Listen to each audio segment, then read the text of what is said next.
Capítulo 6. Era verdade que o Sr. Buxton, assim como seu filho, tinha nele as sementes da soberba, mas suas condições de vida não a haviam trazido à tona. Ele tinha mais riqueza do que precisava.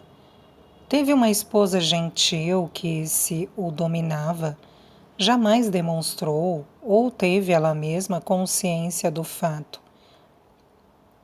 Tinha a admiração de seus vizinhos, um simples grupo afetuoso de pessoas, cujos pais haviam morado próximos ao seu pai e ao seu avô, com a mesma relação amável, recebendo benefícios cordialmente cedidos e recompensando-os com boa vontade e atenção respeitosa. Essas eram as circunstâncias ao redor dele. E até que seu filho saísse da infância, não havia existido um desejo que ele não realizasse assim que surgisse. Mesmo quando Frank esteve na escola e na faculdade, tudo correu muito bem. Ele recebeu honras suficientes para satisfazer um pai muito mais ambicioso.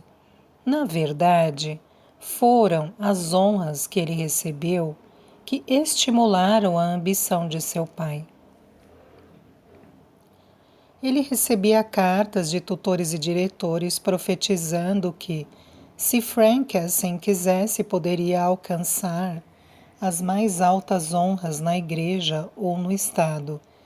E a ideia, assim sugerida, vaga como era, persistiu e tomou conta da mente do Sr. Buxton. E pela primeira vez em sua vida, fez com que ele desejasse que sua própria carreira tivesse tomado um rumo que o pudesse levar a ter contatos com os grandes e poderosos. Mas sua timidez e seu embaraço por não estar acostumado à sociedade tornaram-no o contrário do que Frank quando, ocasionalmente, pedia para trazer tal e tal colega de escola ou amigo da faculdade para uma visita em casa. Agora ele estava arrependido, pois desejava tais conexões, que poderiam ter sido assim formadas, e em suas visões ele voltou-se para o casamento como a melhor forma de remediar o seu erro.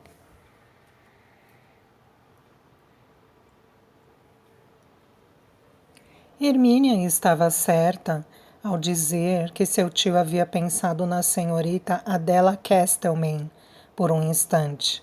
Não saberia dizer, no entanto, como a pequena bruxa havia descoberto isso, já que a ideia desaparecera imediatamente de sua mente.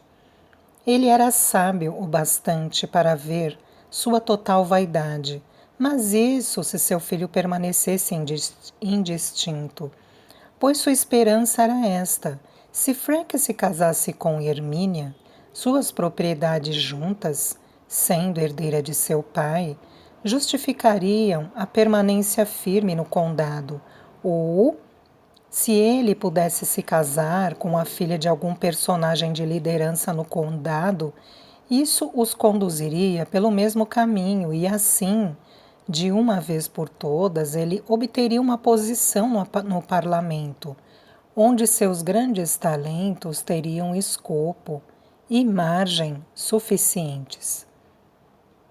Dessas duas visões, sua favorita, pelo bem de sua irmã, era a do casamento com Hermínia.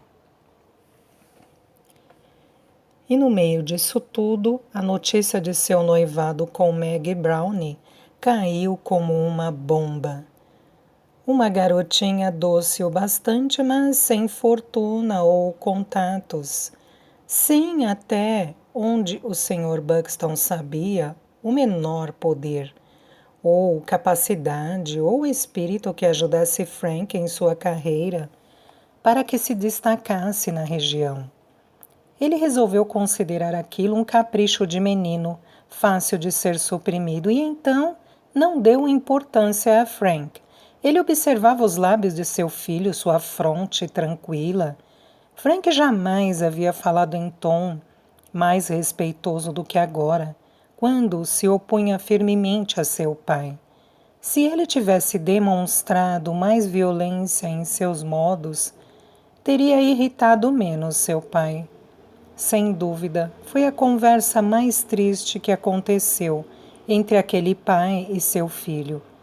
O Sr. Buxton tentou se acalmar, acreditando que Frank mudaria de ideia se conhecesse mais do mundo. Mas, de alguma forma, ele intuía uma descrença em relação a isso. O pior era que não havia defeito a ser encontrado em Maggie. Ela provavelmente almejaria as realizações que ele esperava da esposa de seu filho. Suas relações também eram tão perfeitamente respeitáveis. Apesar de simples o bastante em comparação com os desejos elevados do Sr. Buxton, que não havia nada a ser contestado naquela questão. Sua posição era a grande ofensa. Ele desejava encontrar qualquer razão que não fosse essa para desaprovar o noivado. Estava aí seu incômodo. Ele assumiu uma reserva em relação a Frank. A restrição era tão fora do comum para sua postura transparente e cordial que parecia deixá-lo irritadiço em relação a todos os outros em contato com ele, exceto Hermínia. Ele achava difícil agir corretamente com Maggie. Como todas as pessoas habitualmente cordiais, ele ia para o oposto extremo quando queria mostrar um pouco de frieza. Apesar de poder estar bravo com os eventos dos quais ela era a causa, ela era dócil e inocente demais para ser tratada tão friamente. Mas sua estranheza era tão grande que um homem que encontrasse seu maior inimigo, cada um conhecendo o ódio do outro, agiria com distância menos gélida do que aquela com que o Sr. Buxton tratava Maggie. A pobre garota simplesmente seguia adiante em seu próprio caminho, amando seu noivo mais do que tudo, não só em nome da velha gentileza, mas também porque ele era o pai de Frank.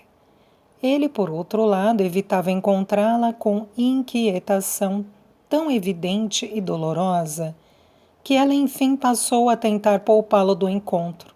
Saía apressada da igreja ou demorava-se atrás de todos, a fim de evitar a única chance que tinham agora de serem forçados a falar um com o outro, pois ela não ia mais à querida casa em Camberhurst, apesar de Hermínia vir vê-la mais do que nunca. A senhora Brown estava perplexa e incomodada, mais do que se podia imaginar. Ela criticava o Sr. Buxton para todos, exceto para Maggie. Para ela, dizia, qualquer um em sã consciência poderia ter previsto o que aconteceu e teria pensado bem a respeito disso antes de se apaixonar por um rapaz de tantas expectativas como o Sr. Frank Buxton.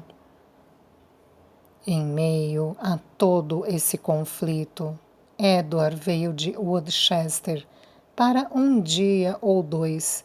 Ele havia recebido a notícia do noivado em uma carta da própria Maggie.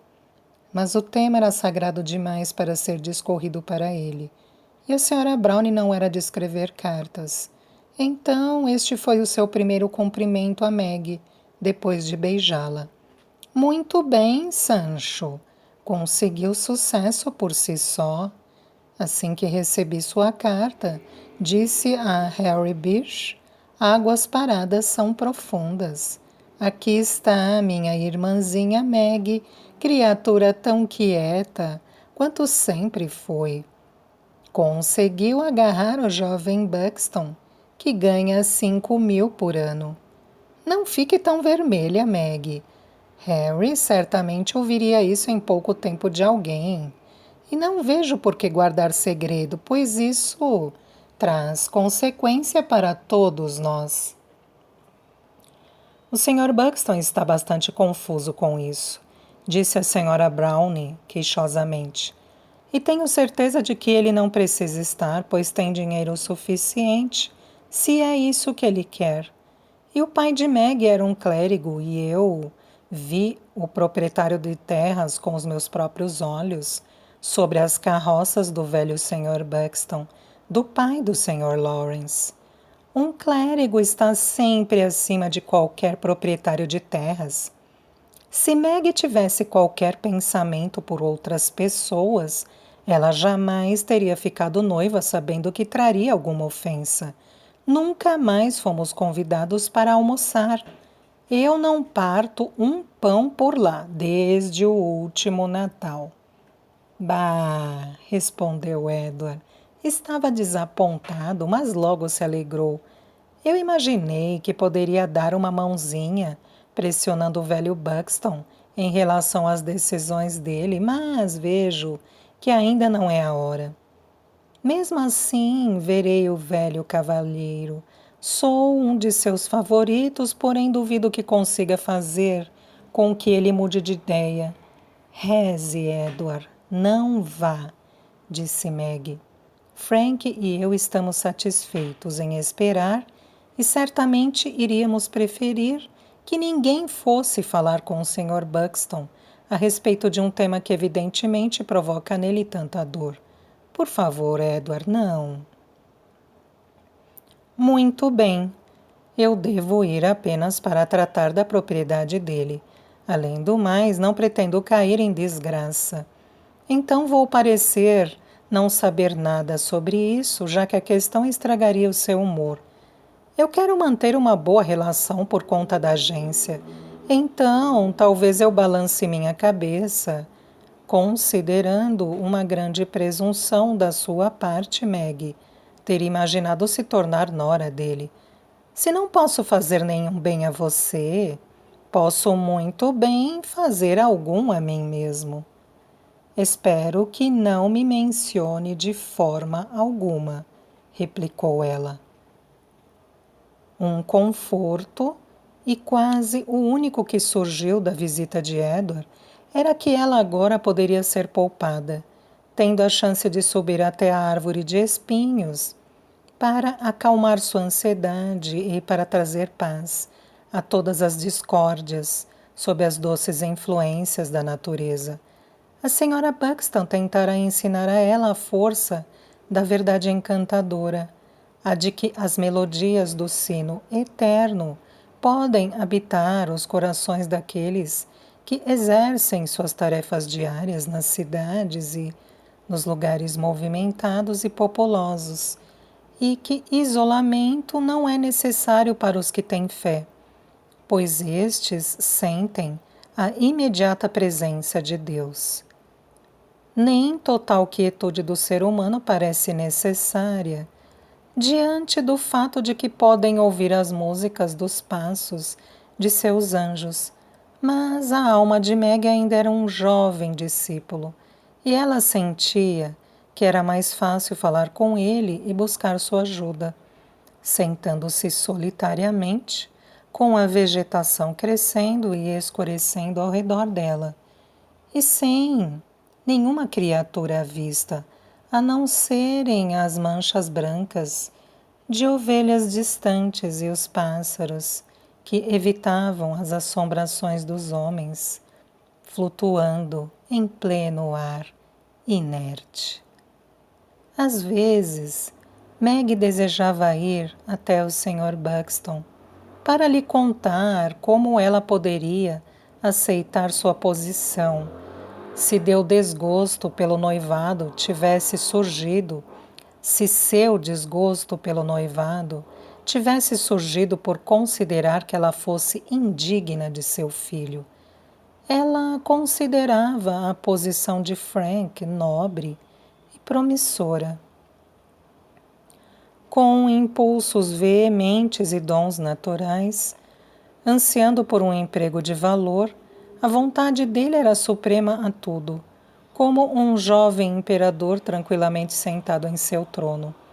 Imperador cujos generais impetuosos e sábios, conselheiros permaneciam em pé, igualmente prontos para obedecê-lo.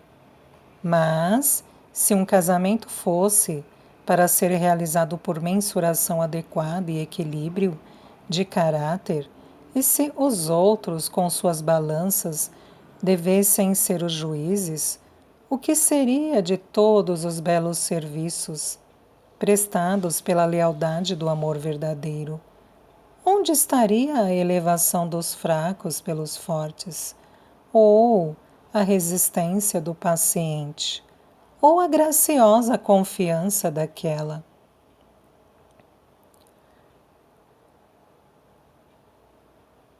Abre aspas. Cuja fé é fixa e não se pode mover. Grandioso e sábio, ela o sente sombriamente. Com olhos fiéis, ela permanece nele. Eu não consigo entender. Eu amo.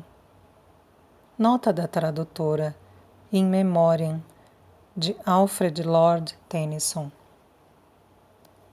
Os modos e conduta de Edward causaram nela mais ansiedade do que qualquer outra coisa.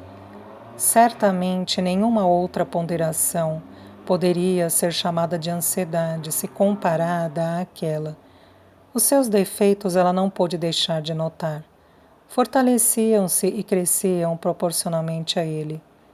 Sem conseguir evitar, perguntava-se de onde ele havia obtido dinheiro para pagar por seu traje, que ela imaginava ser de tipo muito caro. Acidentalmente ouviu fazer alusão a corridas até a cidade, que na época nem ela nem sua mãe estavam cientes. Ele pareceu embaraçado quando ela perguntou a respeito, apesar de tentar rir, e perguntou como ela, uma garota do interior, engaiolada entre um grupo de pessoas, poderia fazer ideia da vida que um homem precisava ter para liderar quem tinha qualquer esperança de progredir no mundo. É preciso ter contatos e relações, ver algo da vida e estar sempre presente aqui e ali. Ela estava em silêncio, mas não satisfeita. Nem estava aliviada em relação à saúde dele. Frank parecia doente e abatido e, quando não estava matraqueando e rindo, seu rosto caía em um aspecto de ansiedade e inquietude, o que era novo para ela. Dolorosamente ele a fazia lembrar-se de uma antiga gravura alemã que tinha visto no portfólio da senhora Buxton, chamada O Prazer Cavando uma Sepultura. O prazer era representado por uma figura terrível, de um rapaz avidamente aplicado ao seu trabalho sombrio. Alguns dias depois de Edward partir, Nancy veio até ela em seu quarto. Senhorita Meg, disse ela, posso só lhe dizer uma palavra? Mas quando a permissão fora dada, ela hesitou. Não é da minha conta, certamente, disse ela enfim. Apenas, veja bem, eu tenho morado com sua mãe desde seu casamento e importo-me muito com você e o Sr. Edward. E acho que ele está tirando todo o dinheiro de sua mãe. Isso tem incomodado meus pensamentos. Você não sabe disso, mas ele ganhou o velho relógio de seu pai quando esteve aqui da penúltima vez. Achei que ele estava na idade de ter um relógio, que era tudo natural. Porém, creio que ele vendeu o de seu pai e arranjou aquele outro vagabundo no lugar. Talvez seja natural também. Jovens gostam de modas jovens. Mas desta vez eu acho que ele levou o relógio de sua mãe. Pelo menos eu não o vi desde que ele foi embora. E hoje pela manhã ela falou comigo sobre os meus ordenados. Com certeza eu jamais a cobrei, nem a perturbei com isso, mas Vou confessar que estamos próximos agora de 12 meses desde que me pagou. E ela era tão pontual quanto um relógio até então. Agora, senhorita Meg, não pareça tão triste, ou vou desejar nunca ter falado. A pobre senhora parecia entristecida com a situação e disse algo que não fiz questão de ouvir. Era muito sem jeito por ela achar que eu precisava de desculpas e coisa e tal. Eu prefiro é viver sem ordenados a ter o olhar dela tão envergonhado como o desta manhã. Não quero dinheiro, meu bem. Tenho um bocado no banco, mas tenho medo de que o Sr. Edward esteja gastando demais e que esteja pressionando a minha senhora. Meg estava certamente muito chateada. Sua mãe jamais lhe contara nada sobre isso, portanto era evidentemente uma questão dolorosa para ela. E Meg decidiu, depois de passar metade da noite acordada, que escreveria a Edward, censurando-o, e em qualquer gasto pessoal ou da família ela seria, mais do que nunca, rigidamente econômica. A relação plena, livre e natural entre seu amado e ela não falhava em ser conferida pela aversão do Sr. Buxton ao noivado. Frank voltou para passar um tempo no início do outono. Ele havia deixado Cambridge e pretendia entrar na Temple assim que suas férias terminassem. Frank não havia estado em casa por muito tempo antes de Meg ficar sabendo através de Hermínia que não tinha nenhuma noção de silêncio discreto em relação a coisa alguma, e através também de sua própria observação, do estranhamento crescente entre pai e filho. Pela primeira vez em sua vida, o Sr. Buxton vinha sendo frio com Frank. O pobre filho sentia-se deprimido e perturbado com seu pai repetindo obstinadamente a mesma frase em resposta a todos os argumentos a favor de seu noivado. Argumentos que para ele eram irrefutáveis e que, de tão óbvia que era a conclusão, requeriam um esforço de paciência de sua parte para examiná-los e recapitulá-los. Mas sempre obtinha a mesma resposta, as mesmas palavras uniformes. Frank, não adianta falar. Eu não aprovo esse noivado e nunca aprovarei.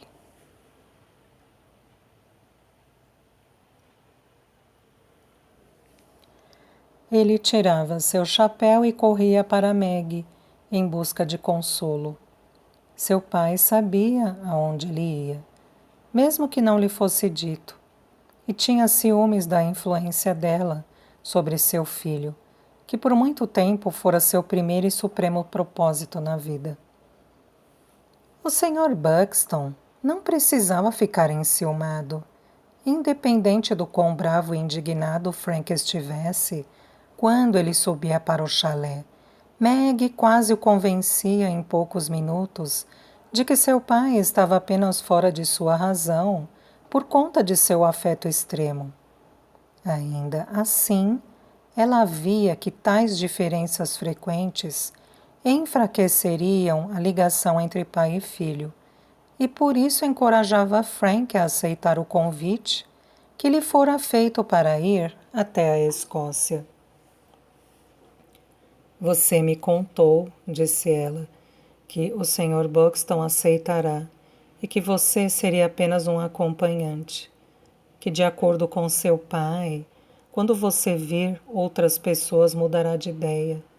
Teste agora o quanto você pode suportar os efeitos da ausência, disse ela, brincando, mas ele estava com um humor irritadiço. Que coisa sem sentido, Meg. Você não se importa com toda essa demora e absorve as péssimas razões de meu pai, como se acreditasse nelas. Eu não acredito nelas, mas mesmo assim, elas podem ser verdadeiras. Você iria gostar, Meg, se eu a encorajasse a sair e ia ver um pouco da sociedade para conferir se encontraria alguém que gostasse mais? Isso é mais provável no seu caso do que no meu, pois você nunca saiu de casa, enquanto eu já conheci metade da Europa. Você está com muito medo, não está, Frank? Disse ela com seu rosto brilhante e corado e com seus olhos cinza sorrindo para ele. Eu imagino que ficaria encantada se pudesse conhecer aquele Harry Bish, de quem Edward está sempre falando. Ele deve vestir lindos coletes. Você não acha que eu deveria conhecê-lo antes que o nosso noivado seja considerado realmente definitivo? Mas Frank não daria risada. Na verdade, como todas as pessoas bravas, ele encontrava em cada frase um novo motivo de ofensa. Ela não considerava o noivado definitivo, mas ele preferiu entender sua brincadeira e não respondeu. Ela disse novamente: Querido Frank, você não está bravo comigo, está? Não faz sentido pensar que vamos sair pelo mundo colhendo e escolhendo homens e mulheres em busca do que é melhor, como se fossem frutas, como se não houvesse algo em nossos próprios corações que, se ouvíssemos conscientemente, prontamente anunciaria quando houvéssemos encontrado aquela pessoa única dentre todas as outras. Agora sim, estou sendo sensata? Suponho que sim, pois seus traços lúgubres estão relaxando e formando um sorriso. Está certo. Mas agora ouça isto. Eu acredito que seu pai viria aqui em pouco tempo, se não estivesse irritado todos os dias por saber de suas visitas a mim. Se você mantivesse certa distância, ele saberia que escreveríamos um para o outro, mas não saberia exatamente quando. Agora ele sabe onde você está, assim como eu, e ele sempre sabe quando você vem para cá. E eu imagino, pelo que Hermínia diz, que isso faz com que ele fique bravo durante todo o tempo em que você está fora. Frank estava quieto, mas disse, enfim: É bastante irritante ser obrigado a reconhecer que existe alguma verdade no que você diz. Mas mesmo que eu fizesse o que sugere, não sei se conseguiria partir. Meu pai não conversa mais comigo sobre seus assuntos como costumava fazer. Então fiquei bastante surpreso ontem ao ouvi-lo contar para a Hermínia. Apesar de que tenho certeza de que ele pretendia passar a informação para mim, que havia contratado um agente. Então haverá menos ocasiões em que você precisará estar em casa. Ele não vai precisar de sua ajuda com as contas dele. Ajudei-o muito pouco com isso. Quis por muito tempo que ele tivesse alguém para tomar conta de seus assuntos, pois são muito complicados e ele é muito descuidado. Mas acredito que minha assinatura será necessária para algumas novas locações. Pelo menos assim ele me disse. Isso não deverá tomar muito de seu tempo, disse Meg. Não a mera assinatura. Mas quero saber algo mais sobre a propriedade e os locatários propostos. Acredito que esse Sr. Henry que meu pai contratou é um tipo de homem muito difícil. Ele é tido como escrupulosamente honesto e honrado, mas temo que esteja um pouco inclinado demais a direcionar barganhas difíceis a favor de seus clientes. Quero ser convencido do contrário antes, se possível, de deixar meu pai em suas mãos. Então você, sua juíza cruel, ainda não vai me despachar, vai? Não, disse Meg felicíssima com sua própria decisão e ficando corada com o prazer de ter sua razão convencida de que o certo era que Frank ficasse um pouco mais. A correspondência do dia seguinte trouxe para ela uma carta de Edward. Não havia nela uma palavra sequer a respeito de suas perguntas ou a respeito de sua reclamação. Ela poderia não ter sido escrita ou recebida, mas algumas linhas apressadas e ansiosas pediam para que Meg respondesse àquela correspondência, dizendo se era mesmo verdade que o Sr. Buxton havia contratado um agente. Depois de ter dito a mim o que disse tempo atrás, seria uma trapaça vil e sem sentido. Não há como dizer o quanto preciso que faça o que estou solicitando. Mais uma vez, escreva diretamente. Se Nancy não puder levar a carta ao correio, leve-a correndo até Camberhurst você mesma. Eu preciso ter uma resposta amanhã e preciso de cada detalhe, como quem é tal agente, quando será nomeado, etc. Mas não posso acreditar que tal informação seja verdadeira. Maggie perguntou a Frank se ela poderia contar a seu irmão o que ele havia dito a ela no dia anterior. E ele disse: "Oh, sim, certamente, se ele quer saber." "Claro que você não dirá nada sobre a minha opinião sobre o Sr. Henry. Ele virá amanhã e então poderei julgar o quão certo estou."